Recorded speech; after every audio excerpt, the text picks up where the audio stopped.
Hi everybody, this is the Baseball Hut, the amazing, spectacular, terrific, the great one, the People's Champion, your host, the Hut, and welcome back to the Baseball Hut too, and hope you like this video and subscribe. Talk about a rather unfortunate situation in this video. Let me read you MLBTradeRumors.com, the headline, Guardians designate Noah Syndergaard for assignment. Terrible. Sad, that's a sad ending to what was a great, possibly great career. The Guardians have designated right-hander Noah Syndergaard for assignment, as noted by Cleveland.com's Paul Hoynes. Guardians have announced the move and indicated that a corresponding roster move will be announced tomorrow. That sucks, doesn't it? Especially if you're a Mets fan or just a baseball fan in general. The 38th overall pick in the 2010 draft by the Blue Jays, Syndergaard made his major league debut with the Mets in 2015 and immediately had the look of a clear top-of-the-rotation arm. When the Mets brought him up and he pitched great, that second half in 2015, it convinced them. It convinced them to make trades like to bring in Kelly Johnson and Juan Uribe, and of course the big trade, Yoenis Cespedes. They looked at that move.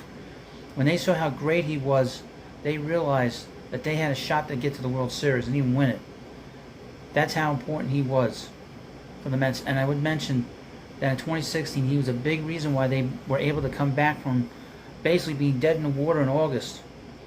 While he battled injuries throughout his Mets tenure, he posted a 3.31 ERA and 716 innings of work alongside Jacob deGrom at the front of New York's rotation from 2015 to 2019. He was part of a crop of great young Met pitching, which included Steven Matz. Also, cannot forget about Matt Harvey, who just announced his retirement.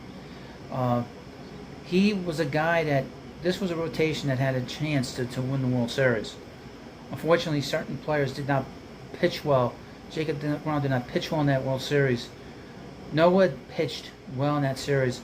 He pitched Game 3, and he's the only guy, he's the last starter since 1986 to win a World Series game as a starter for the New York Mets since Ron Darling in 1986 in Game 4 against the Red Sox. So he has an interesting kind of footnote in New York Mets history. Syndergaard's career hit a major snag in March of 2020 when then 27-year-old righty underwent Tommy John surgery.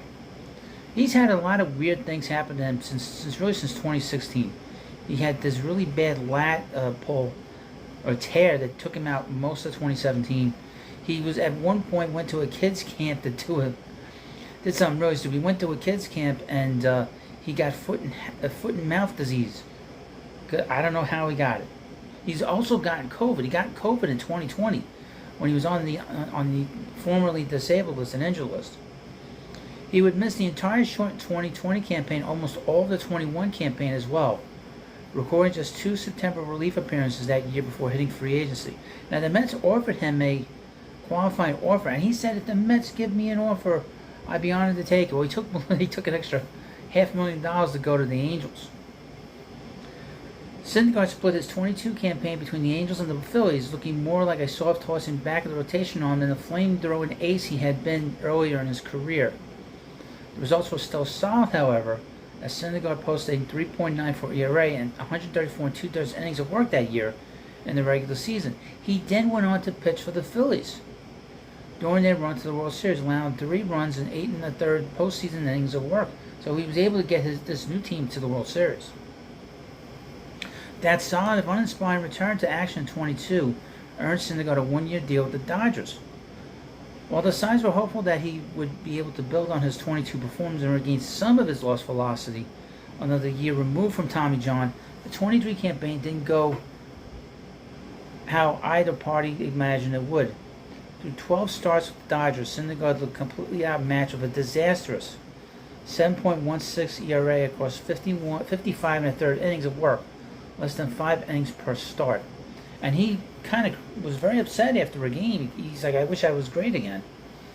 Between Syndergaard's troubling run prevention numbers and inability to pitch deep into games, the Dodgers moved on from him rather quickly, even in spite of an injury-plagued season that saw every other member of their opening day rotation spend significant time on the injured list. LA placed him on the injured list himself with a finger blister in early June and did not appear in the majors again until he was dealt to Cleveland just before the trade deadline and a change of scenery swap that shipped Ahmed Rosario to the Dodgers. Syndergaard ended up making 5 starts for the Guardians prior to the club's decision today to move on from him. While his ERA improved the club relative to his time with the Dodgers, his 4.94 figure was still 16% below average. To make matters worse, he struck out just 12.5% of batters faced, while giving up a whopping 7 home runs and just 27 to third innings of work. The one thing we know about Syndergaard, if you followed him for a long time, he never gave up any home runs. As for Syndergaard, assuming he goes unclaimed on waivers, he'll have the opportunity to return to the free agent market and look to catch on with another team.